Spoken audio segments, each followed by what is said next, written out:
Actually, this is the Campus Culture Committee President's Day celebration 2014. Is this on? I guess, okay, can you hear me?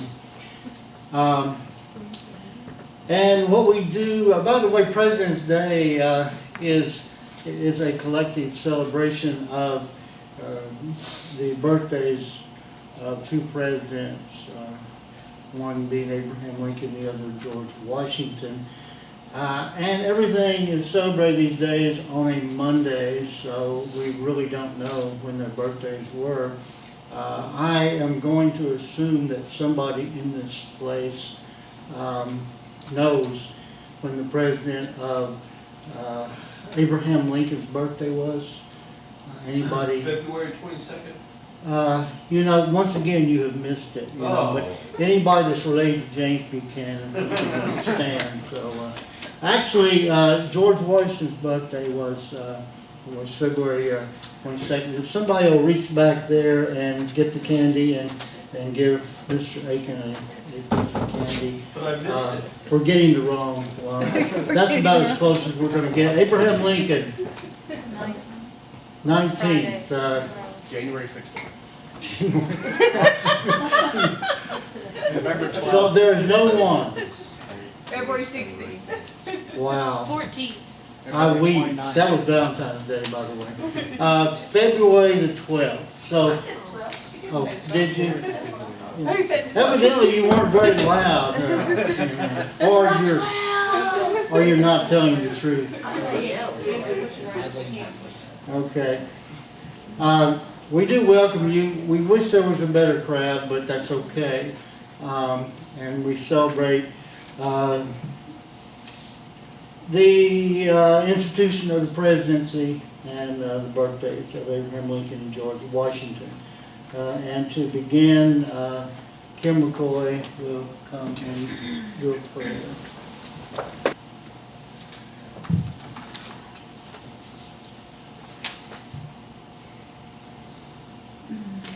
Shall I pray? Heavenly Father, we come here today in your presence to honor our nation and those who have led us through prosperous times and times of great difficulty and sadness. We are here to show our appreciation for all their dedication and loyalty, and hopefully to learn how to blaze our own path and how to work for the greater good. Lord, thank you for allowing us to attend a school that gives us the opportunity to come together with you in our hearts and freedom to worship you. Without the great leaders of our past, we would not have this, and we come today to pay tribute to them and to thank you for giving us these great men. As we think about our leaders of yesterday and pray for our Commander-in-Chief today, we also want to be mindful of the leaders right here at home, including our dedicated professors and staff here at St. Catherine. Great leaders head our nation, but great teachers prepare them. As we are so fortunate to have them all around us today and every day, we give thanks to you and ask that you guide us in our studies and lead us toward a path that will bring us closer to you. In Jesus' name we pray. Amen. Thank you, Kim. We're going to do trivia interspersed with everything else. So before we have our first speech, in fact, I'll just go ahead and mention the people that are going to be making speeches in this order. Kim McCoy, Will Phillips, John Higdon, Dalton Rogers, and Jana Neese.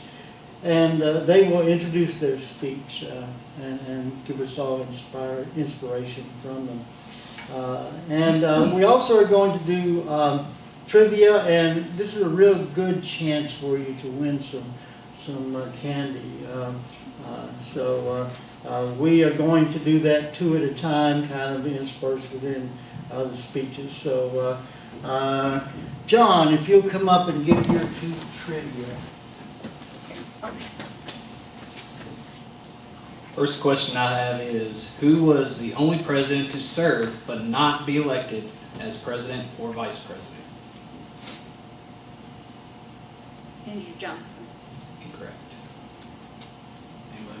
Good answer, though. Good try. Like this young family feud. Mr. Goodbar forever. The answer is Gerald Ford.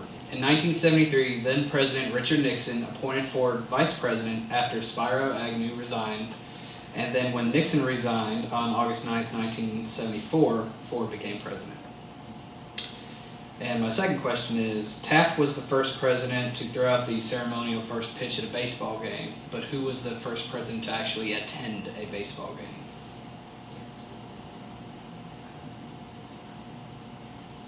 Is there an answer back there, or y'all just mumbling? No, where? Benjamin Harrison is right. The 23rd president saw the Cincinnati Reds beat the Washington Senators 7-4 on June 6, 1892.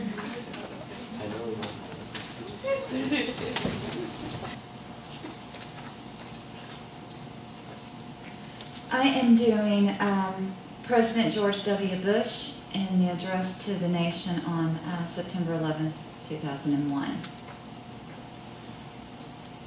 Today, our fellow citizens, our way of life, our very freedom came under attack in a series of deliberate and deadly terrorist acts. The victims were in airplanes or in their offices.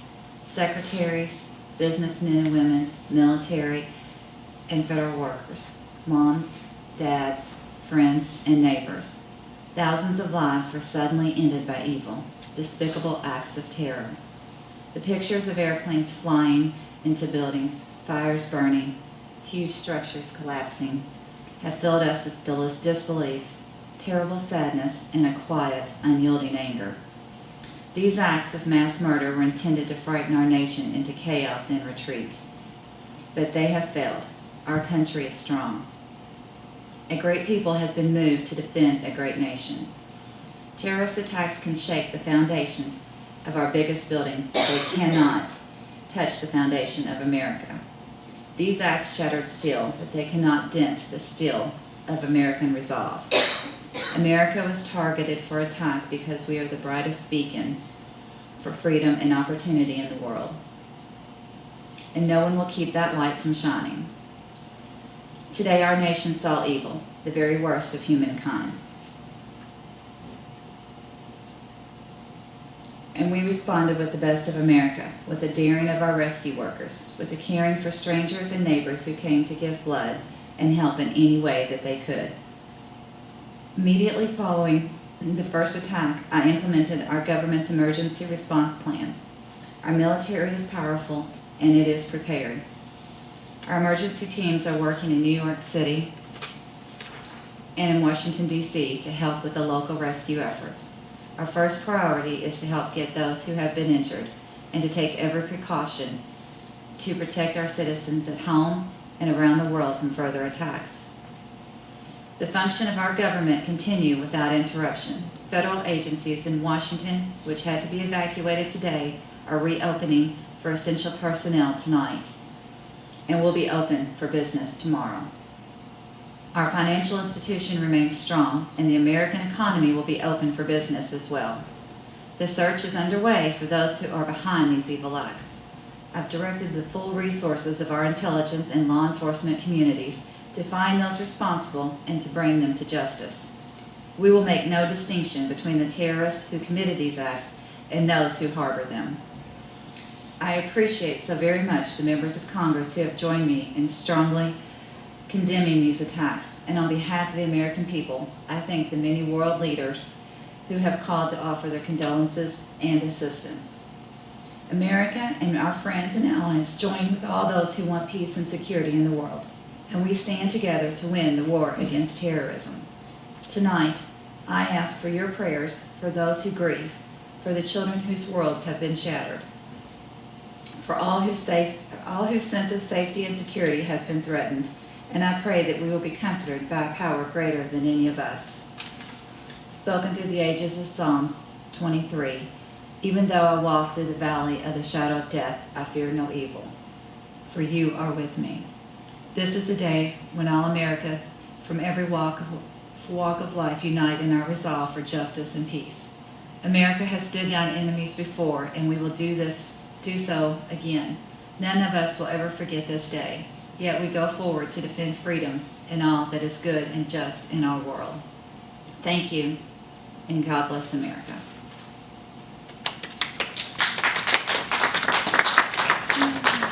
Okay, and I have 2 trivia for you also. Which president besides John Kennedy is buried in Arlington National Cemetery?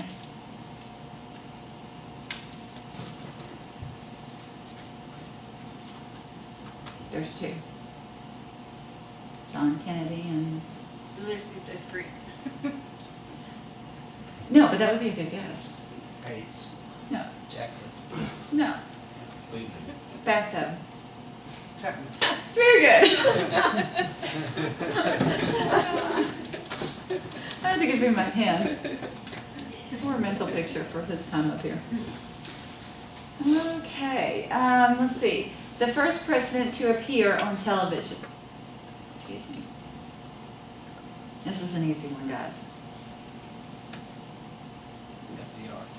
Very good. I wonder where you got that.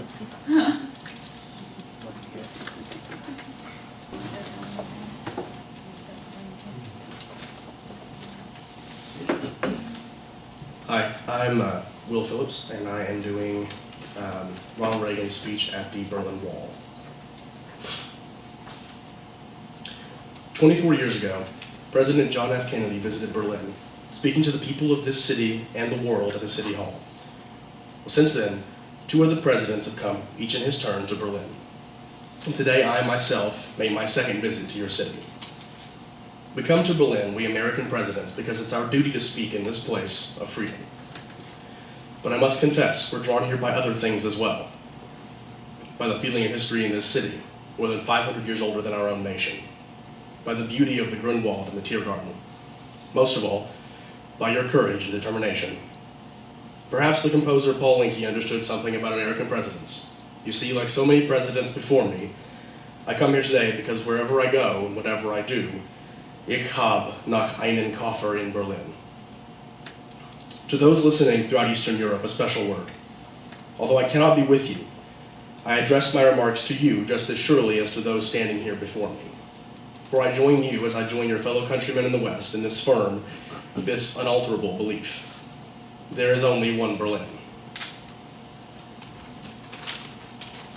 Behind me stands a wall that encircles the free sectors of this city, part of a vast system of barriers that divides the entire continent of Europe. From the Baltic, south, those barriers cut across Germany in a gash of barbed wire, concrete, dog runs, and guard towers. Further south, there may be no visible, no obvious wall, but there remain armed guards and checkpoints all the same. Still a restriction on the right to travel, still an instrument to impose upon ordinary men and women the will of a totalitarian state. Yet it is here in Berlin where the wall emerges most clearly. Here, cutting through your city, where the news photo and television screen have imprinted this brutal division of a continent upon the mind of the world. Standing before the Brandenburg Gate, every man is a German, separated from his fellow men. Every man is a Berliner, forced to look upon a scar. President von Weizsäcker has said, the German question is open as long as the Brandenburg Gate is closed. Today I say, as long as the gate is closed, as long as a scar of a wall is permitted to stand, it is not the German question alone that remains open, but the question of freedom for all of mankind.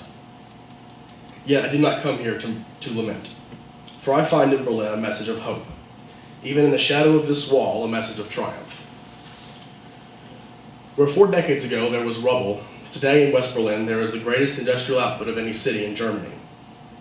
Busy office blocks, fine homes and apartments, proud avenues, and the spreading lawns of parkland. Where a city's culture seemed to have been destroyed, today there are 2 great universities, orchestras, an opera, countless theaters, and museums. Where there was want, today there is abundance. Food, clothing, automobiles, the wonderful goods of the Kudan.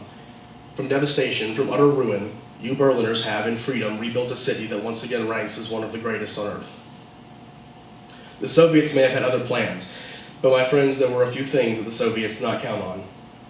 Berliner heart, Berliner humor, yes, and a Berliner schnoz. In the 1950s, Khrushchev predicted, "We will bury you." But in the West today, we see a free world that has achieved a level of prosperity and well-being unprecedented in human history. In the communist world, we see failure, technological backwardness, declining standards of health, even want of the most basic kind, too little food. Even today, the Soviet Union cannot feed itself. After these 4 decades, then, there stands before the entire world one great and inescapable conclusion. Freedom leads to prosperity. Freedom replaces the ancient hatreds among the nations with comity and peace. Freedom is the victor. And now the Soviets themselves may, in a limited way, be coming to understand the importance of freedom. We hear much from Moscow about a new policy of reform and openness. Some political prisoners have been released. Certain news broadcasts are no longer being jammed. Some economic enterprises have been permitted to operate with greater freedom from state control. Are these the beginnings of profound change in the Soviet state, or are they token gestures intended to raise false hopes in the West or to strengthen the Soviet system without changing it? We welcome change and openness, for we believe that freedom and security go together, that the advance of human liberty can only strengthen the cause of world peace. There is one sign the Soviets can make that would be unmistakable, that would advance dramatically the cause of freedom and peace. General Secretary Gorbachev, if you seek peace, if you seek prosperity for the Soviet Union and Europe, if you seek liberalization, come here to this gate. Mr. Gorbachev, open this gate. Mr. Gorbachev, tear down this wall. As I looked out a moment ago from the Reichstag, that embodiment of German unity, I noticed words crudely spray painted upon the wall, perhaps by a young Berliner. This wall will fall. Beliefs become reality. Yes, across Europe, this wall will fall, for it cannot withstand faith, it cannot withstand truth, and the wall cannot withstand freedom. And I would like, before I close, to say one word. I have read and I have been questioned since I've been here about certain demonstrations against my coming. And I would like to say just one thing to those who would demonstrate so. I wonder if they have ever asked themselves that if they should have the kind of government they apparently seek, no one would ever be able to do what they're doing again. Thank you, and God bless you all.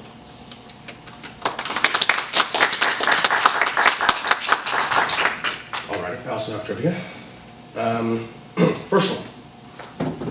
Which president got a speeding ticket in his horse and carriage? No one. Wild guesses. Abraham Lincoln. No, not Lincoln. Yes, correct.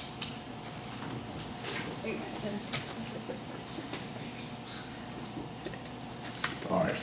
And who was the only president to never marry? Buchanan. I heard him first. Oh, that's ooh. Aiken. That's my line. My name is John Higdon, and I'll be doing FDR's speech the day after Pearl Harbor attack.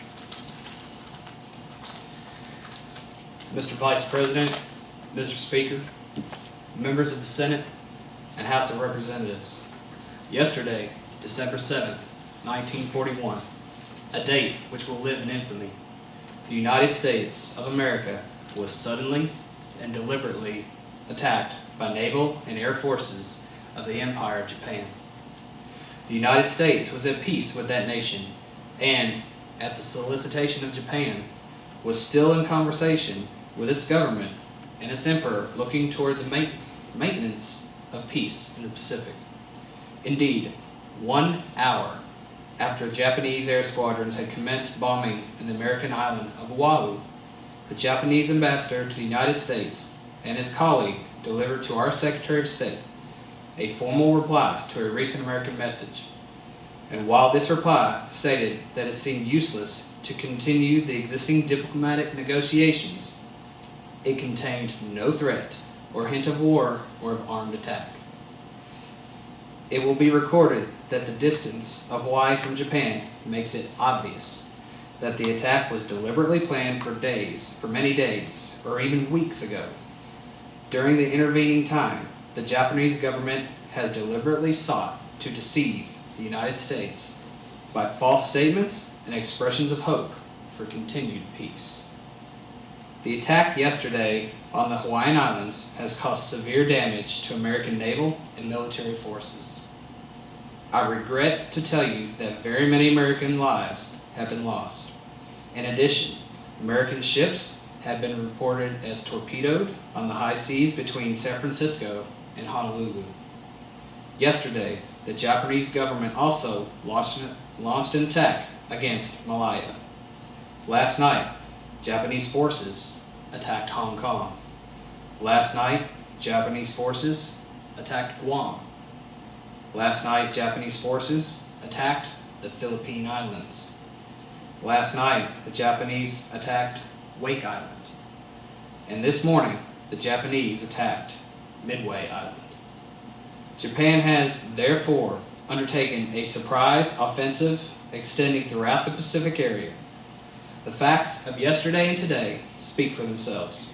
The people of the United States have already formed their opinions and well understand the implications to the very life and safety of our nation. As Commander-in-Chief of the Army and Navy, I have directed that all measures be taken for our defense, but always will our whole nation remember the character of the onslaught against us.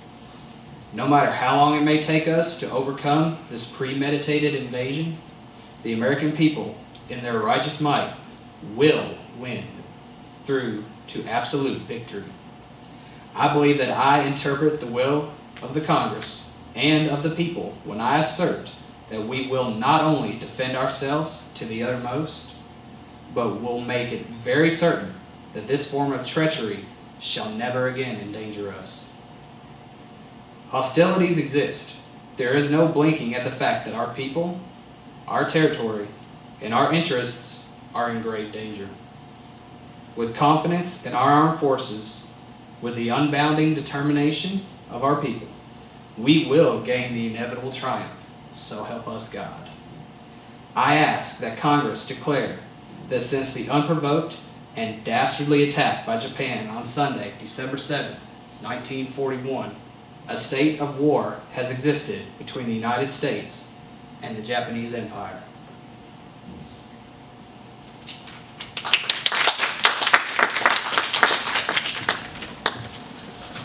Okay, which three presidents all died on the 4th of July?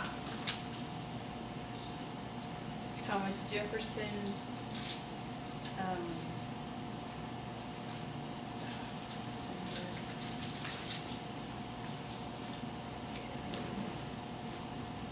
If you can name one.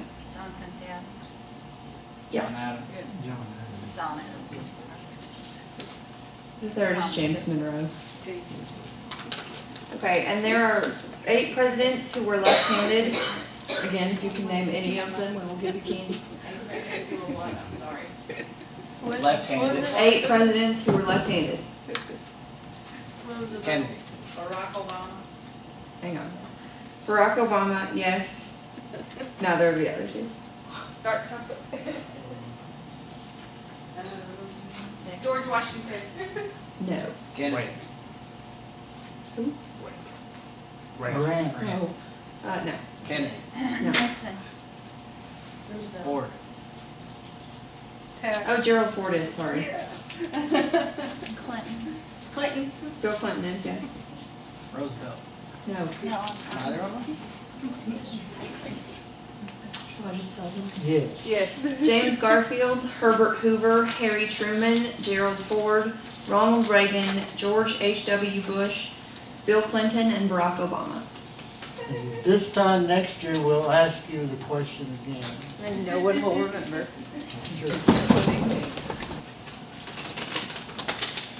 All right, this is James K. Polk's speech prior to the Mexican-American War.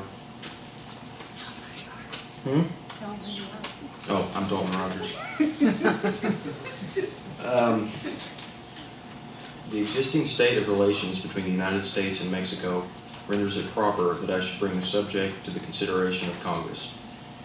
In my message at the commencement of your present session, the state of these relations, the causes which led to the suspension of diplomatic intercourse between the two countries in March 1845, and the long-continued and unredressed wrongs and injuries committed by the Mexican government on citizens of the United States and their persons and property were briefly set forth.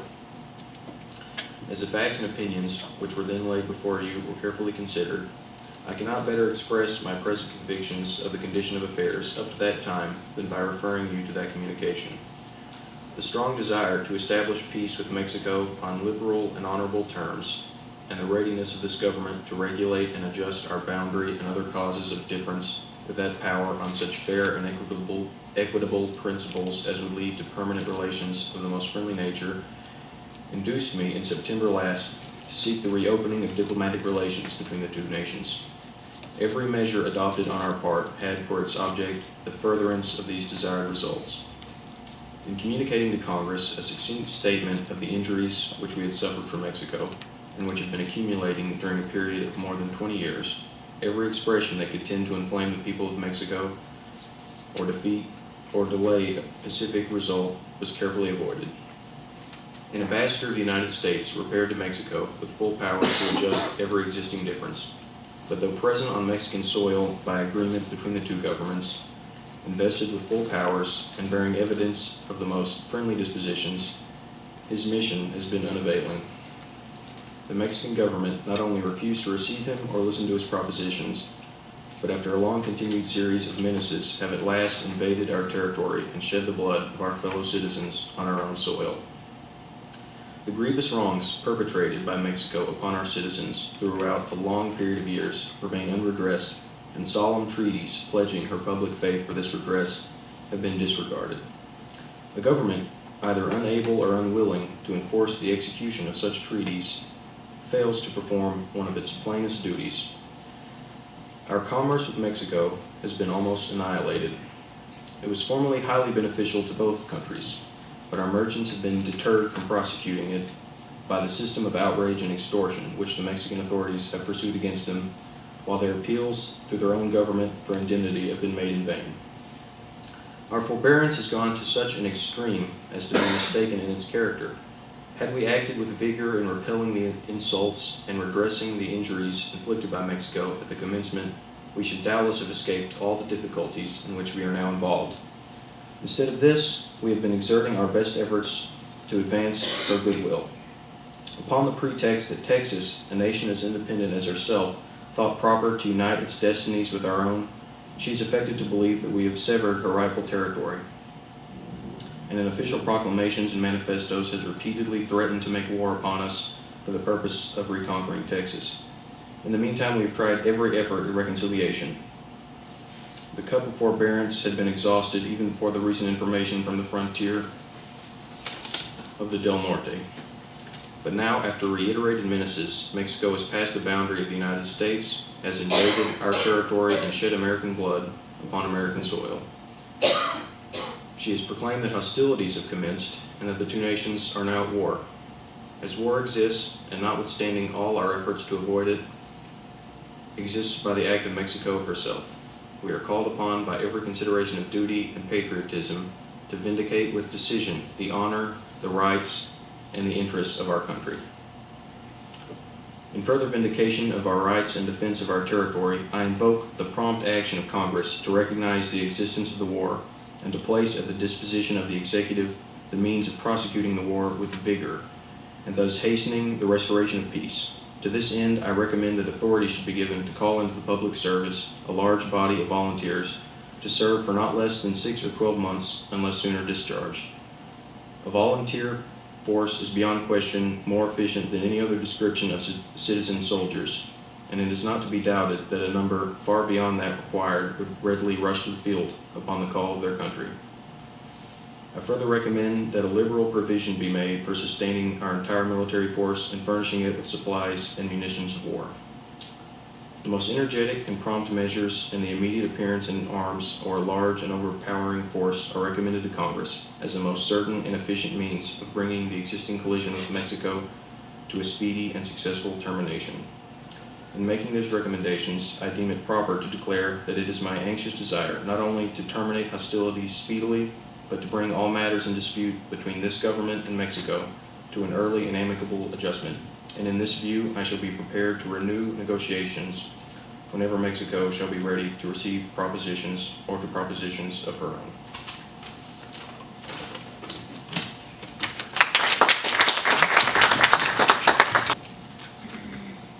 Trivia time again.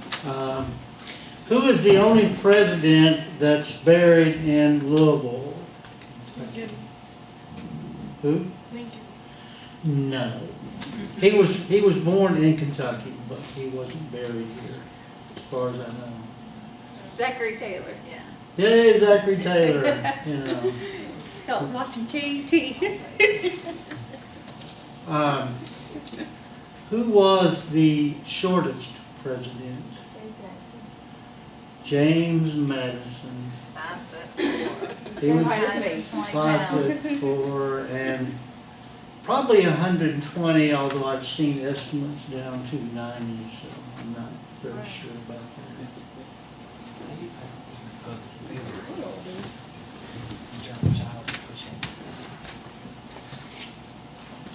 I am Jennice, and I am giving Woodrow Wilson's address to Senate in support for the women's suffrage amendment.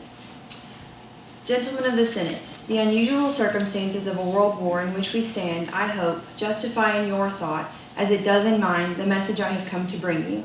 I regard the concurrence of the Senate in the constitutional amendment proposing the extension of suffrage to women as vitally essential to the successful prosecution of the great war of humanity in which we are engaged. I have come to urge upon you the considerations which have led me to that conclusion. I had assumed that the Senate would concur in the amendment because no disputable principle is involved, but only a question of the method by which the suffrage is to be extended to women. Its adoption is, in my judgment, clearly necessary to the successful prosecution of the war and the successful realization of the objects for which the war is being fought. This is a people's war, and the people's thinking constitutes its atmosphere and morale. If we be indeed Democrats and wish to lead the world to democracy, we can ask other peoples to accept, in proof of our sincerity and our ability to lead them, nothing less persuasive and convincing than our actions. Verification must be forthcoming when verification is asked for, and in this case, verification is asked for. Not through diplomatic channels, not by foreign ministers, not by the intimations of parliaments. It is asked for by the anxious, expectant, suffering peoples with whom we are dealing and who are willing to put their destinies in some measure in our hands. Through many channels I have been made aware what the plain, struggling, workaday folk are thinking, upon whom the chief terror and suffering of this tragic war falls. They are looking to the famous democracy of the West to lead them to the new day for which they have so long waited, and they think, in their logical simplicity, that democracy means that women shall play their part in affairs alongside men and upon equal footing with them. If we reject measures like this, in ignorance or defiance of what a new age has brought forth, of what they have seen but we have not, they will cease to believe in us. They will cease to follow or to trust us. They have seen old governments like that of Great Britain, which did not profess to be democratic, promise readily this justice to women, though they had before refused it, the strange revelations of this war having made many things new and plain, to governments as well as to people. Are we alone to refuse to learn the lesson? Are we alone to ask and take the utmost that our women can give, service and sacrifice of every kind, and still say we do not see what title that gives them to stand by our sides in the guidance of the affairs of their nation and ours? We have made partners of the women in this war. Shall we admit them only to a partnership of suffering and sacrifice and toil, and not to a partnership of privilege and right? This war could not have been fought if it had not been for the services of the women. Services rendered in every sphere, not merely in the fields of effort in which we have been accustomed to see them work, but wherever men have worked, and upon the very skirts and edges of the battle itself. We shall not only be distrusted, but shall deserve to be distrusted if we do not enfranchise them with the fullest possible enfranchisement. We cannot isolate our thought and action in such a matter from the thought of the rest of the world. We must either conform or deliberately reject what they propose and resign the leadership of liberal minds to others. The women of America are too noble and too intelligent and too devoted to be slackers, whether you give or withhold this thing that is mere justice. But I know the magic it will work in their thoughts and spirits if you give it them. I propose it as I would propose to admit soldiers to the suffrage, men fighting in the field for our liberties and the liberties of the world, were they excluded. The tasks of the women lie at the very heart of the war, and I know how much stronger that heart will beat if you do this just thing and show our women that you trust them as much as you in fact and of necessity depend upon them. I tell you plainly that this measure which I urge upon you is vital to the winning of the war, and not to the winning of the war only. It is vital to the solution of the great problems which we must settle immediately when the war is over. We shall need then, in our vision of affairs, as we have never needed them before, the sympathy and insight and clear moral instinct of the women of the world. The problems of that time will strike to the roots of many things that we have not hitherto questioned, and I for one believe that our safety in those questioning days, as well as our comprehension of matters that touch society to the quick, will depend upon the direct and authoritative participation of women in our councils. We shall need their moral sense to preserve what is right and fine and worthy in our system of life, as well as to discover just what it is that ought to be purified and reformed. Without their counselings, we shall be only half wise. This is my appeal. Many may deny its validity, but no one can brush aside the answer the arguments upon which it is based. The executive tasks of this war rest upon me. I ask that you lighten them and place in my hands instruments which I do not now possess, which I sorely need, and which I have daily to apologize for not being able to employ.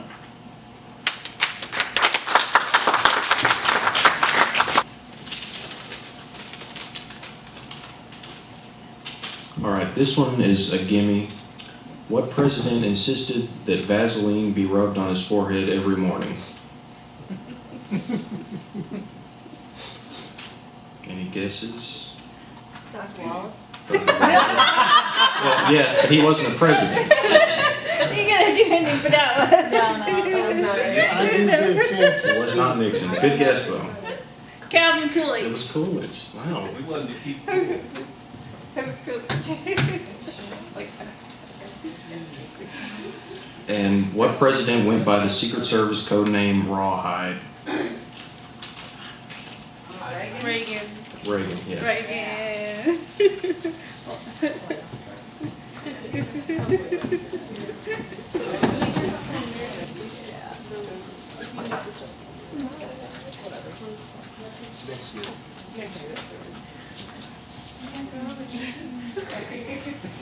You should bring the candy to class. Thank you very much for coming today. I just would also like to make a couple of mentions. The winner of the best dressed presenter, he will get a brand new car.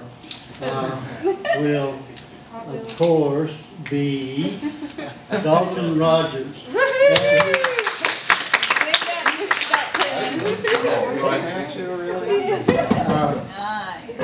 And he also wins the James A. Garfield Lookalike Award.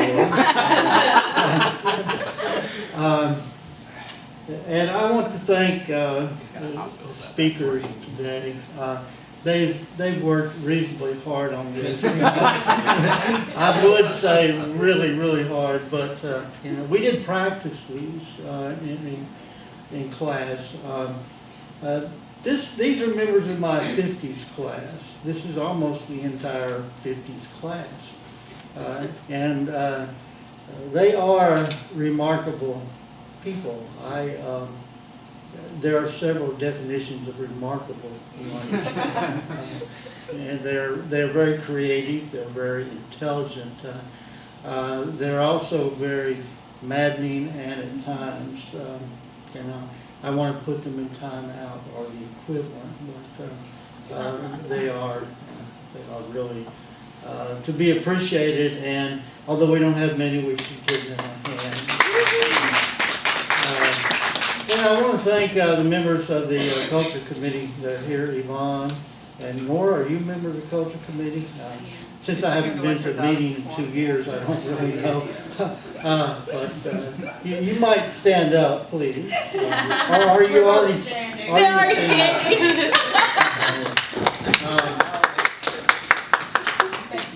And I want to give a thought to the presidents. As you noticed, by the way, thank you, Clara, for all those morphing presidents. I mean, it was really, I really felt strange when Lyndon Johnson morphed into Richard Nixon. It kind of scared me there. His ears suddenly got smaller and all that. Scared me when Clinton morphed into George. Yeah, well, that's true. George, because, he's one of your friends, I assume. Yeah. But also, it's obvious, but again, as I watch those, and I do this every year when we have this, they're all white and male except for the last president, And hopefully, very quickly, we'll have a female up there and maybe more than one, so we can continue showing our diversity. Thanks very much for coming, and perhaps we'll see you next year. That's it. This is Dr. Wallace's last one. I'll be right back. Y'all may get up there and I'll take a picture of y'all together.